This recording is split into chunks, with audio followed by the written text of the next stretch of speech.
ये आकाशवाणी रायपुर है। प्रादेशिक समाचार बुलेटिन के साथ मैं शशिकांत यादव।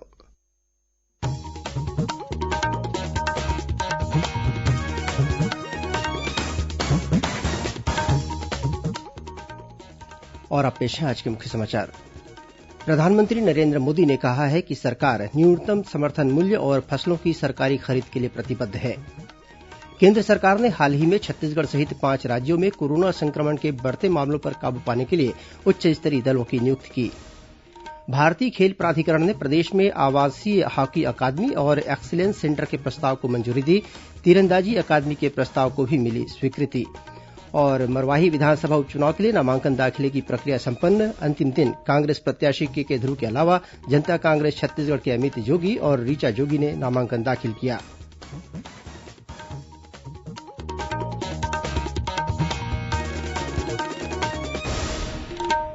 कोरोना महामारी के खिलाफ देश एकजुट होकर लड़ रहा है। आप भी हमारे साथ सुरक्षा और बचाव के 3 आसान एहतियाती उपायों का संकल्प लें।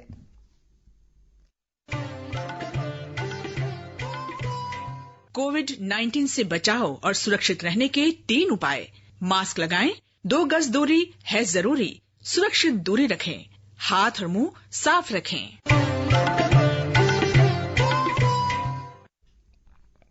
अब समाचार विस्तार से। प्रधानमंत्री नरेंद्र मोदी ने कहा है कि सरकार न्यूनतम समर्थन मूल्य और फसलों की सरकारी खरीद के लिए प्रतिबद्ध है, क्योंकि ये खाद्य सुरक्षा के अभिन्न अंग है। श्री मोदी ने आज खाद्य और कृषि संगठन के 75वें स्थापना दिवस और विश्व खाद्य दिवस के अवसर पर 75 रुपये मूल्य का एक स्मारक सिक्का जारी करते हुए यह बात कही। श्री मोदी ने कहा कि यह स्मारक सिक्का कुपोषण को कम करने में विश्व खाद्य संगठन की आधारभूत भूमिका के प्रति भारत की 130 करोड़ लोगों की ओर से सम्मान का प्रतीक है। एमएसपी और सरकारी खरीद देश की फूड सिक्योरिटी का अहम हिस्सा है। इसलिए इसका वैज्ञानिक तरीके से अच्छी व्यवस्था के साथ अच्छा प्रबंधन भी हो और ये आगे भी जारी रहे, ये बहुत आवश्यक है और हम इसके लिए प्रतिबद्ध हैं। प्रधानमंत्री ने किसानों को आश्वस्त किया कि नए प्रावधानों के तहत जो भी अनुबंध किए जाएंगे वे कृषि उत्पाद से संबंधित होंगे और इसका किसानों की भूमि पर कोई असर नहीं पड़ेगा। इस बीच राजनांदगांव लोकसभा क्षेत्र से सांसद संतोष पांडेय ने कहा कि कृषि संशोधन विधेयकों को मंजूरी मिलने से न केवल कृषि क्षेत्र में सकारात्मक परिवर्तन होगा, बल्कि इससे देश के करोड़ों किसान भी सशक्त होंगे। जिले के गांव में जनचौपाल लगाकर किसानों से चर्चा के दौरान उन्होंने कहा कि बीते कई दशकों से किसानों को अपनी उपज बेचने के लिए बिचौलियों का सामना करना पड़ता था, लेकिन अब किसान सीधे तौर पर देश में कहीं भी अपनी फसल बेच सकते हैं।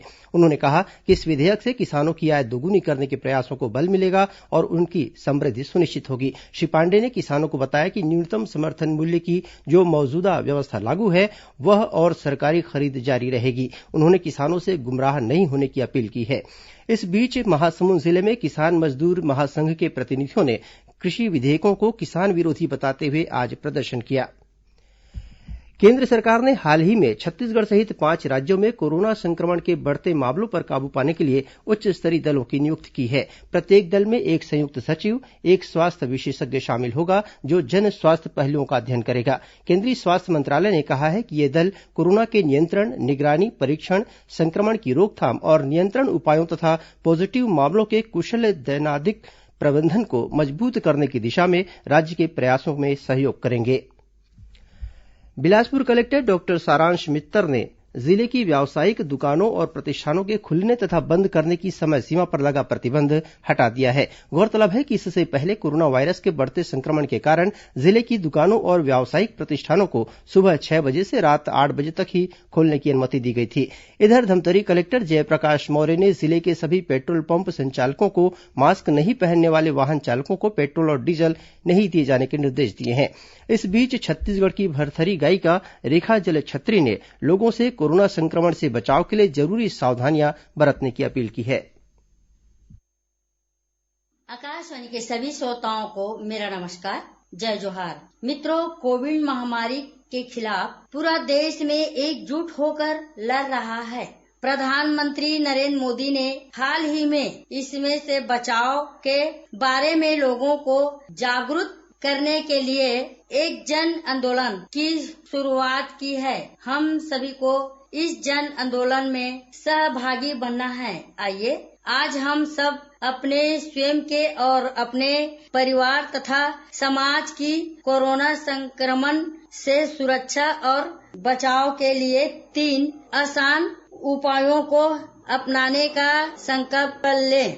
आप जब भी घर से बाहर निकले तो मास्क जरूर लगाएं। बाजार या किसी भी भीड़ भाड़ वाली जगहों पर जाएं तो लोगों से सुरक्षित दूरी बनाए रखें और साथ ही समय समय पर हाथों में साबुन और पानी से धोते रहें। ये 3 आसान उपाय अपनाकर हम कोरोना को मात दे सकते हैं। याद रखें, जब तक दवाई नहीं तब तक ढिलाई नहीं। किसानों की उपज के सुगम परिवहन की सुविधा के लिए भारतीय रेल द्वारा किसान रेल सेवा शुरू की गई है। इसी कड़ी में दक्षिण पूर्व मध्य रेलवे द्वारा विभिन्न मार्गों के लिए 10 कोच की किसान रेल सेवा जल्द ही शुरू की जाएगी। इस रेलगाड़ी के जरिए किसान अपनी सब्जी और फल भेज सकेंगे। वहीं किसानों के हित को ध्यान में रखते हुए किराए में 50% की रियायत भी दी जाएगी। इस सुविधा का लाभ उठाने के लिए किसान बिलासपुर पार्सल ऑफिस में संपर्क कर सकते हैं। इस बीच दक्षिण पूर्व मध्य रेलवे ने यात्रियों की सुविधाओं और मांग को ध्यान में रखते हुए कोरबा अमृतसर बिलासपुर साप्ताहिक पूजा स्पेशल ट्रेन का संचालन आगामी 20 अक्टूबर से करने का निर्णय लिया है। यह ट्रेन 29 नवंबर तक संचालित की जाएगी। वहीं दक्षिण पूर्व मध्य रेलवे से होकर जाने वाली हटिया कुर्ला हटिया साप्ताहिक पूजा स्पेशल ट्रेन 23 अक्टूबर से चलाई जाएगी। यह गाड़ी 29 नवंबर तक संचालित होगी। छत्तीसगढ़ उच्च न्यायालय ने प्रदेश के निजी स्कूलों द्वारा कोरोना संक्रमण काल के दौरान छात्रों से फीस लिए जाने के मामले में राज्य सरकार और अन्य पक्षकारों को नोटिस जारी करने का आदेश दिया है। साथ ही नियत तिथि पर पक्षकारों को जवाब देने के लिए भी कहा है। इस मामले में दुर्ग के स्कूल पालक एसोसिएशन द्वारा दाखिल की गई याचिका में कहा गया है कि जब तक उचित फीस का निर्धारण नहीं किया जाता तब तक निजी स्कूलों को फीस वसूलने से रोका जाए। साथ ही किसी भी छात्र को पढ़ाई से वंचित नहीं किया जाए। प्रादेशिक समाचार आप आकाशवाणी रायपुर से सुन रहे हैं। और अब आगे बढ़ते हैं बाकी समाचारों की ओर। भारतीय खेल प्राधिकरण ने प्रदेश में आवासीय हॉकी अकादमी और एक्सीलेंस सेंटर के प्रस्ताव को मंजूरी दे दी है। वहीं तीरंदाजी अकादमी के लिए भेजे गए प्रस्ताव को भी स्वीकृति मिल गई है। मुख्यमंत्री भूपेश बघेल और खेल मंत्री उमेश पटेल ने इस उपलब्धि पर युवा खिलाड़ियों, खेल प्रशिक्षकों और राज्य के खेल तथा युवा कल्याण विभाग को बधाई दी है। जानकारी के अनुसार रायपुर में शुरू होने वाले आवासीय हॉकी अकादमी के लिए चयन कार्यक्रम की योजना खेल और युवा कल्याण विभाग द्वारा तैयार की जा रही है। इस अकादमी के लिए चयनित खिलाड़ियों को छात्रावास, विद्यालय, किट, भोजन और आवासीय अकादमी से संबंधित सभी सुविधाएं उपलब्ध कराई जाएंगी। वहीं बिलासपुर के बहतराई में शुरू होने वाले एक्सीलेंस सेंटर के लिए 3 खेलों एथलेटिक, तैराकी और कुश्ती का चयन किया गया है। राज्य अंत्यावसायी सहकारी वित्त विकास निगम ने प्रदेश के स्व सहायता समूह को ऋण देने का निर्णय लिया है। इसके तहत 5 लाख रुपए से लेकर 10 लाख रुपए तक ऋण दिए जाएंगे। इसके अलावा यदि स्व सहायता समूह के सदस्य अनुसूचित जाति और जनजाति वर्ग के होंगे तो उन्हें नियमानुसार प्रति हितग्राही 10,000 रुपए अनुदान की पात्रता होगी। इसके अलावा अनुसूचित जाति और जनजाति वर्ग के छोटे व्यवसाय करने वाले कारोबारी बेरोजगार न हो, इसके लिए अंत्योदय स्वरोजगार योजना और आदिवासी स्वरोजगार योजना के तहत बैंकों के माध्यम से ऋण उपलब्ध कराए जाने के निर्देश दिए गए हैं। निगम ने योजना का लाभ अधिक से अधिक हितग्राहियों को देने के लिए योजना का प्रचार प्रसार करने के निर्देश अधिकारियों को दिए हैं। इस बीच रायपुर के अंत्यावसायी सहकारी विकास समिति मर्यादित ने अनुसूचित जाति, जनजाति, पिछड़ा वर्ग, सफाई कामगार और अल्पसंख्यक वर्ग के सदस्यों के लिए संचालित विभिन्न योजनाओं के लिए आवेदन आमंत्रित किया है। आवेदकों का चयन 27 से 29 अक्टूबर तक किया जाएगा।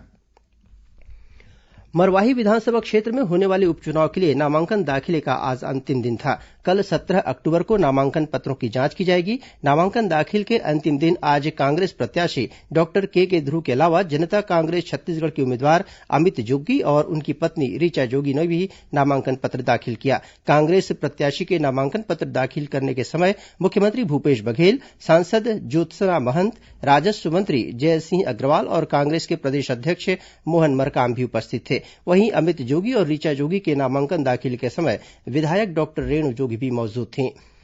गौरतलब है कि इस उपचुनाव के लिए उम्मीदवार 19 अक्टूबर तक अपने नाम वापस ले सकेंगे। इस सीट पर मतदान 3 नवंबर को होगा। इस बीच केंद्रीय निर्वाचन आयोग ने मरवाही विधानसभा उपचुनाव के लिए 3 नवंबर सुबह 6 बजे से 7 नवंबर शाम 6:30 बजे तक एग्जिट पोल के प्रसारण या प्रकाशन पर रोक लगा दी है। वहीं इस उपचुनाव के लिए अखिल भारतीय प्रशासनिक सेवा के अधिकारी जय सिंह को सामान्य प्रेक्षक नियुक्त किया गया है। सामान्य प्रेक्षक प्रतिदिन शाम 5 से 6 बजे तक आम जनता से मुलाकात के लिए गौरेला विश्राम भवन में उपलब्ध रहेंगे। बीजापुर जिले में सुरक्षा बलों और माओवादियों के बीच हुई मुठभेड़ में एक इनामी माओवादी मारा गया है।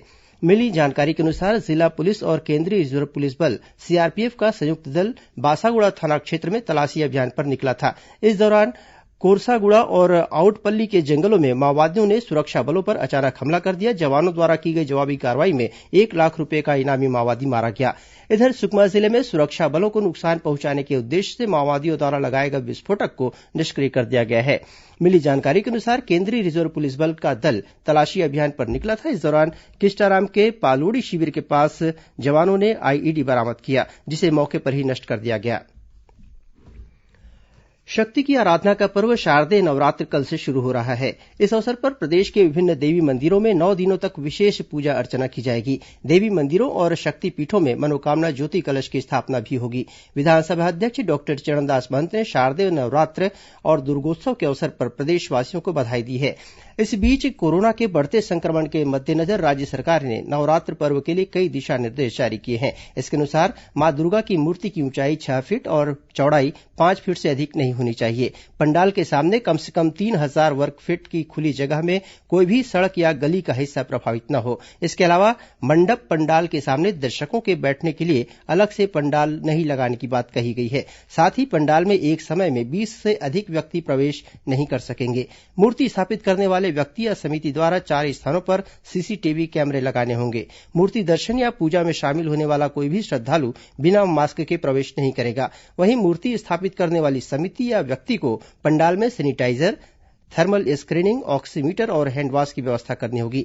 इस बीच छत्तीसगढ़ विधानसभा में नेता प्रतिपक्ष धरमलाल कौशिक ने राज्य सरकार से नवरात्र के अवसर पर मंदिरों में पूजा अर्चना के लिए विशेष नियमों के साथ दर्शन की व्यवस्था किए जाने की मांग की है। उन्होंने कहा है कि मंदिरों में पूजा अर्चना के लिए अनुमति नहीं मिलने से भक्तों की भावनाओं को सम्मान नहीं मिल रहा है। और अब पेश है मौसम का हाल। प्रदेश में अगले 24 घंटों के दौरान 1-2 स्थानों पर हल्की से मध्यम बारिश होने अथवा गरज चमक के साथ बौछारें पड़ने की संभावना है। मौसम विभाग से मिली जानकारी के अनुसार प्रदेश में बंगाल की खाड़ी से काफी मात्रा में नमी आ रही है, जिसकी वजह से बीते 24 घंटों के दौरान अनेक स्थानों पर हल्की से मध्यम बारिश हुई। अब कुछ अन्य खबरें संक्षिप्त में। संघ लोक सेवा आयोग नई दिल्ली द्वारा कम्प्यूटर पर आधारित कंबाइंड मेडिकल सेवा परीक्षा 22 अक्टूबर को 2 पालियों में आयोजित की जाएगी। राज्य के पर्यटन विभाग द्वारा राम वन गमन पर्यटन परिपथ के लिए लोगो डिजाइन प्रतियोगिता आयोजित की गई है। सभी प्रतिभागी 25 अक्टूबर तक विभाग के ईमेल पर अपना डिजाइन भेज सकते हैं। विजेता प्रतिभागी को 10,000 रुपये पुरस्कार राशि और प्रमाण पत्र प्रदान किया जाएगा। हमर गांव हमर योजना निर्माण के लिए उत्कृष्ट कार्य करने वाली ग्राम, जनपद और जिला पंचायतों को पुरस्कार दिया जाएगा। इसके तहत श्रेष्ठ 50 पंचायतों का चयन किया जाएगा। ग्राम पंचायत को 10,000 रुपये, जनपद को 25 और जिला पंचायत को 50,000 रुपये का पुरस्कार राशि के रूप में प्रदान किया जाएगा।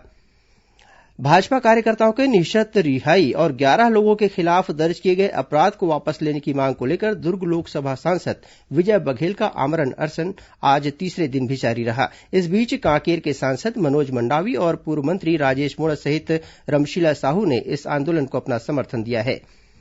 मिनीमाता सम्मान के लिए महिलाओं या अशासकीय संस्थाओं से 18 अक्टूबर तक आमंत्रित किए गए हैं।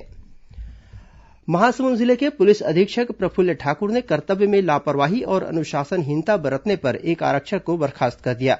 वहीं एक अन्य आरक्षक की वार्षिक वेतन वृद्धि रोकने का आदेश दिया है।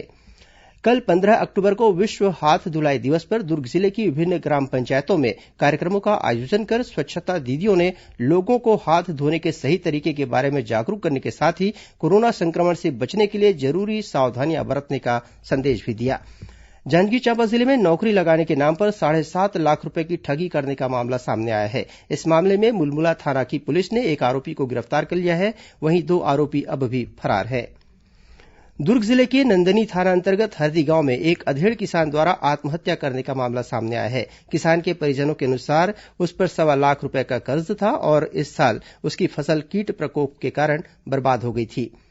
बालोद जिला और कांकेर के सीमावर्ती क्षेत्र दमकसा घाटी में हाथियों का झुंड देखा गया है, जिसके बाद आसपास के ग्रामीणों को वन विभाग ने जंगल जाने से मना किया है।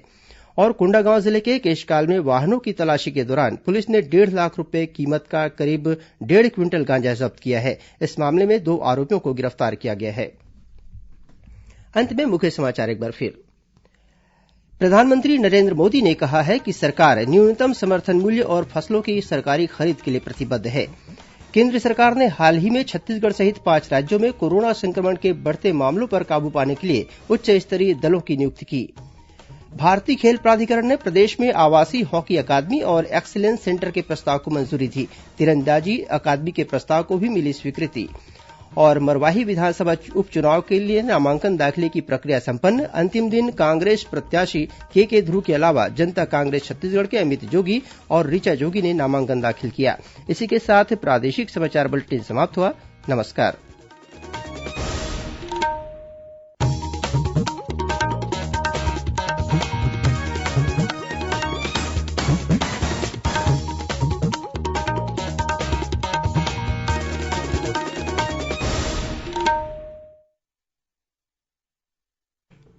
आकाशवाणी का ये रायपुर केंद्र है। अगले प्रसारण की प्रतीक्षा करें। ये आकाशवाणी रायपुर है। प्रस्तुत है किसान भाइयों का कार्यक्रम चौपाल।